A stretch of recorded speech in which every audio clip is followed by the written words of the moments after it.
বিসমিল্লাহির রহমানির রহিম। Hello everyone, আসসালামু আলাইকুম। বন্ধুরা সবাই কেমন আছেন, কী অবস্থা?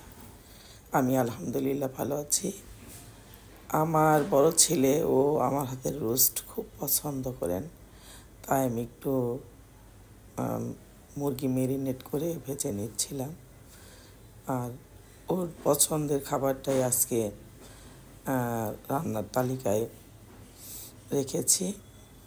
তো আমি আজকে এই মুরগির রোস্টটা খুব ইজিভাবে করছি, বন্ধুদের সাথে শেয়ার করব, দেখাবো।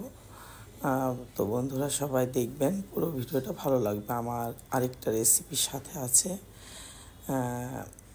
সাথে থাকবেন, ভালো লাগবে ইনশাআল্লাহ।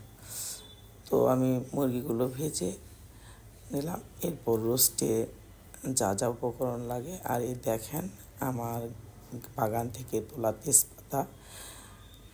তেজপাতাটা সামান্য হতে পারে, বাট খুব ভালো লাগে নিজের বাগান থেকে কিছু দিতে পারলে। আমি সব সময় বলি নিজের বাগান থেকে কিছু রান্নাতে অ্যাড করতে পারলে অন্যরকম একটা ভালো লাগে। এই যে আমার হাতে দেখতে পাবেন মশলা, রোস্টের সব মশলা এখানে মিশিয়ে একটু পানি মিশিয়ে নিলে, আমি অনেক রান্নাতেই বলি একটু পানি মিশিয়ে নিলে মশলাতে, তাহলে সুন্দর চতুর্দিকে মশলাটা ছেটায় না, তাহলে পরে রান্নার জায়গাটা পরিষ্কার থাকে।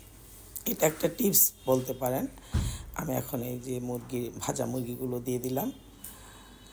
আমার বড় ছেলের খুবই পছন্দ আমার হাতের এই মুরগির রোস্টটা। ও আসলে আমি এই মুরগির রোস্টটা করে থাকি। তো খুবই সাধারণভাবে করি, খুব বেশি একটা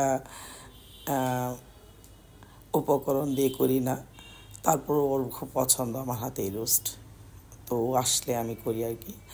এই যে ঘন দুধটা দিয়ে দিলাম। আর এখানে মোটামুটি অনেকটাই ভেজে নিয়েছি মুরগিটা, খুব একটা পানি দিতে হবে না, অল্প একটু পানি দিয়ে দেব। তারপর মাঝারি আঁচে রোস্টটা করে নেব। এই অল্প একটু পানি দেব, বাস। পাশেই ওনার কথা হচ্ছিল, আমি স্কিপ করে দিয়েছি। ওনার নাকে চলে গেছে আমার এই রোস্টের ফ্লেভারটা। তো আমার ছেলে বলছে কখন হবে, কখন খাবে, মানে অপেক্ষায় আছে আর কি। ওর আর কিছু লাগবে না, এক পিস রোস্ট হলেই বাস চলে যাবে। মোটামুটি হয়ে এসছে। আমি বরাবরের মতো এখানে একটু কাঁচামরিচ দিয়ে দেব। আমি সবসময় একটু কাঁচামরিচ, আমার ভালো লাগে, সেন্টটা খুব সুন্দর হয়। একটু ঘি, কাঁচামরিচ এগুলো দিতে পারলে। আর কথাতে আছে যত গুড় তত মিঠে। এই রোস্টে যদি কিশমিশ আর পেঁয়াজ কুচি ভেজে পেস্ট করে দিতে পারেন, তাহলে আরও মজা হয়। এখানে একটু চিনি দিয়ে দিলাম। রোস্টে সবসময় কিশমিশ আর পেঁয়াজটা যদি ফ্রাই করে ব্লেন্ড করে দিতে পারেন, সেই রোস্টটাও অনেক মজার হয়। আসলে বিভিন্নভাবেই করে থাকি। তো মোটামুটি হয়ে এসছে। আমার ছেলেও হাজিরে, দেখেন উনি এটা দিয়েই খাবেন, অত সইছে না ওনার। এই যে হয়ে গেছে প্রায়, একটু হালকা মৃদু জালে আমি একটু রেখে দেব, তারপর নামিয়ে ফেলবো। তো আমি আরেকটা রেসিপি করব বন্ধুরা।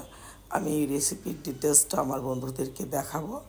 মিষ্টি লাউ দিয়ে চাপা শুটকি, এটা খুবই মজার হয়। এটার রান্না করার পুরো প্রসেসিংটা আমি আরেকটা ভিডিওতে দেব।